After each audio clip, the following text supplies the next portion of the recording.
Praise the lord. యేసుక్రీస్తు నామముపేట మీ అందరికీ శుభములు. చిన్న ప్రార్థన చేసుకుని దేవుడు ఒక వాక్యం విందామా? పరిశుద్ధుడైన దేవ, ప్రియ పరలోకపు తండ్రి, మీ బంగారు పాదములకు స్తోత్రములు నాయన. గడిచిన కాలమంతా నీ కృపలో భద్రపరుచుకొని ఈ దినము నీ వాక్యం వినడానికి నీవు మాకిచ్చిన అవకాశాన్ని బట్టి నీకు వందనాలు. నువ్వు మాట్లాడుతుండగా వినగలిగిన చెవులు, గ్రహించగలిగిన హృదయం, స్పందించగలిగిన జీవితం మాకు దయచేయమని యేసు నామమున ప్రార్థించి వేడుకొంచున్నాము తండ్రి. Amen, amen, amen. ప్రియులారా, మనం ఒక మార్గం, ఒక ఆలోచన చేస్తూ ఉంటే పరిశుద్ధాత్మ దేవుడు ఈరోజు మనతో మాట్లాడిన మాట ఏంటంటే, నీ మార్గాలు నా మార్గాల వంటివి కాదు, నీ ఆలోచనలు కూడా నా ఆలోచనలు వంటివి కాదు. ఆకాశానికి భూమికి ఎంత తేడా ఉందో, ఎంత దూరం ఉందో అలా నీ ఆలోచనలు, నీ మార్గాలు ఉంటాయి అని ఈరోజు మనతో మాట్లాడుతున్నారు. మరి నిజమే కదా. ఒక్కొక్కసారి ఒక వ్యక్తిని చూసి మనం ఆ వ్యక్తిని జడ్జి చేసేస్తూ ఉంటాం. ఆ వ్యక్తి గురించి ఏవేవో ఆలోచనలు చేసేస్తూ ఉంటాం. ఇంకా వాళ్ళకి ముగింపు కూడా పలికేస్తూ ఉంటామండి. ఇంకా వాళ్ళు పైకి రారని చెప్పేస్తూ ఉంటాం. రకరకాలుగా మనం చెప్పేస్తూ ఉంటాం. లేదా ఒక మనిషి చాలా బాగా ఉన్నప్పుడు ఆ వ్యక్తిని గురించి చాలా అధికంగా కూడా చెప్తాం. కానీ దేవుడు చెప్తున్న మాట ఈరోజు ఏంటంటే, నా మార్గాలు, నా ఆలోచనలు నీ మార్గాలు, నీ ఆలోచనల వంటివి కాదు అని చెప్తున్నాడు. కొంతమందిని పరిశుద్ధ గ్రంథంలో మనం చూద్దామండి.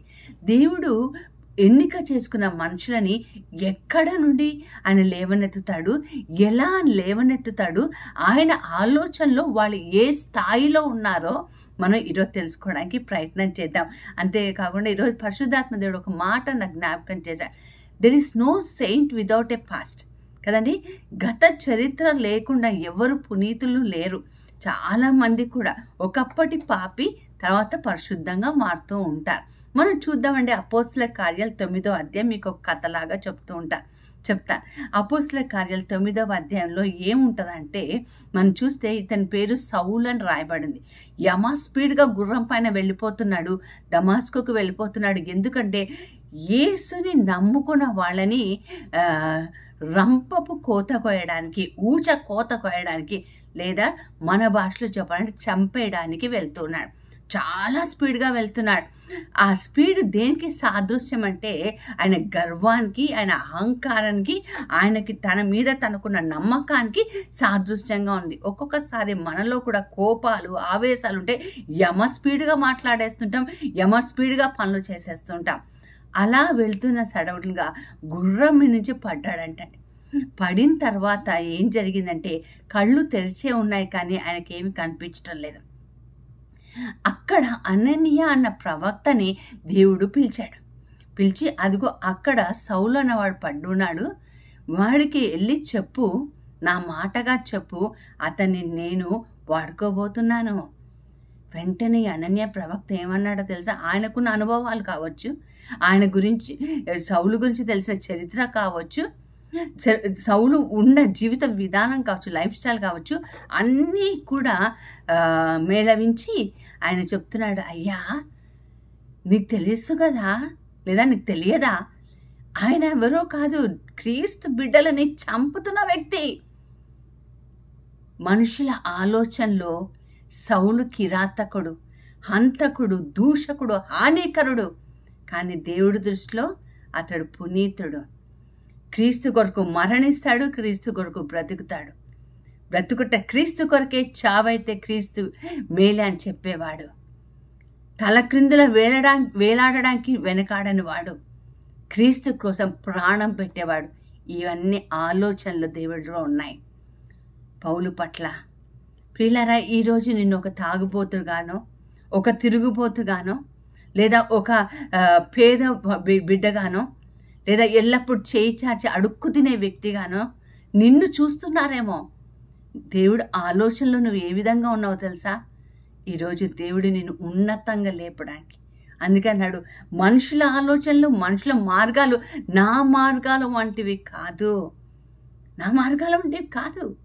నాకు చాలా గొప్ప ప్రణాళిక నీ పట్ల ఉంది. ఇంకొక సందర్భంలో ఒక పాపం చేస్తున్న వ్యక్తి అత్తరు బుడ్డిని తీసుకొని యేసయ్య పాదాలు కడుగుతూ ఉంటుందండి. చుట్టుప్రక్కన ఉన్న వాళ్ళందరికీ కూడా నవ్వుకుంటూ ఉంటారు, హేళన చేసుకుంటారు. ఈయన పాదాలు ఎవరు పట్టుకుందో ఈయనకు తెలిస్తే అసలు దగ్గరికి రానిస్తాడా? అవును కదండి. పాపం చేస్తున్న వాళ్ళు, దొంగతనం చేసిన వాళ్ళంటే దగ్గరికి రాని వాళ్ళంటే చాలా కష్టపడతారు జనాలు. యేసుప్రభు ఆమె జీవితాన్ని మార్చివేశాడు. ఆయన ఆలోచనలు ఆమె ఒక గొప్ప ప్రవక్తగా మారిపోతుంది. ప్రియులారా, ఈరోజు నీవు దేవుడు ఆలోచనలో ఏమై ఉన్నావు, దేవుడు మార్గాలు ఏమై ఉన్నాయో నీవు నేను తెలుసుకో. అందుకని యెషయా గ్రంథము 30లో ఏమంటాడంటే, ఇదిగో దారి దీనిలో నడుమని వెనక నుండి ఒక స్వరం వినిపిస్తాడ. దేవుడు మార్గాలు మనకు తెలియాలంటే, దేవుడు చిత్తం మనకు తెలియాలంటే, మన పరిశుద్ధాత్మ యొక్క ప్రేరణకి మనం స్పందించాలి. We have to give ear to the voice of the Holy Spirit of God అంటాను. చాలా నెల్లని స్వరముతో దేవుడు మాట్లాడతాడు. 3 రోజుల క్రితం నేను మోకరించి ప్రార్థన చేసినప్పుడు దేవుడు నాకు ఒక రహస్యాన్ని చెప్పాడండి. ఆ రహస్యం వల్ల ఒక గొప్ప ప్రమాదం నుండి నన్ను దేవుడు దాటేశాడు. తెలుసా అండి, మన పట్ల నీ పట్ల నాకున్న ఆలోచనలు వేరే. నాకు ఈరోజు మనుషుల ఎదుట నువ్వు చితికిపోయి, నలిగిపోయి, కుమిలిపోయి ఏడుస్తున్నావేమో, కానీ నేను తెరిచిన ద్వారాన్ని ఎవరు కూడా ముయ్యలేరు. ఇంకొకటి మనం చూద్దామండి. లూకాసు వార్త 8వ అధ్యాయం 49-52 వచనంలో శతాధిపతి కూతురండి, యాయూరి కూతురు, ఆ అమ్మాయి ప్రమాదంలో ఉంది, అనారోగ్యంతో ఉంది. యేసయ్య కోసం ఆయన ఎదురు చూస్తున్నాడు, వచ్చి తాకి స్వస్థపరుస్తాడని. పక్కన ఉన్న వాళ్ళందరూ వచ్చి చెప్పారు, అయ్యా అంత లేదు, ఇంకా ఆమె చనిపోయింది, ఇంకా ఆయనను విసిగించకండి. ఈ మాట విన్నాడు. ఎందుకంటే యేసయ్య ఆలోచనలో ఆమె ఎవరు?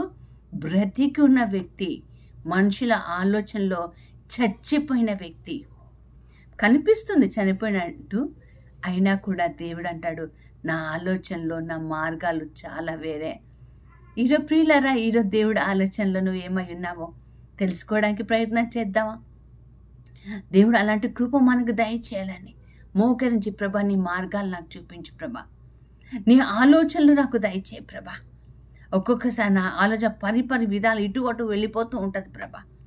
ఇదిగో దారి దీనిలో మార్గం నాకు నేర్పించు ప్రభా అని ఈరోజు ప్రభు సన్నిధిలో ప్రార్థన చేసుకుంటావా? అలాంటి కృప దేవుడు మనకు దయచేయను కాక. చిన్న ప్రార్థన చేసుకుందాం. పరిశుద్ధుడైన దేవ, ప్రియ పరలోకపు తండ్రి, అయ్యా ప్రభా, మా బుర్రకి ఏది తోస్తే అదే నువ్వు ఇచ్చిన ఆలోచనని అనేక మాళ్ళు వెళ్ళిపోయి బోర్లా పడ్డ సందర్భాలను జ్ఞాపకం చేసుకుంటూ, ఈరోజు మీ ఆలోచనలు మా ఆలోచనల వంటివి కాదు, ఆకాశానికి భూమికున్నంత ఉన్నతంగా నీ ఆలోచనలు ఉంటాయని చెప్పిన దేవా నీకు వందనాలు.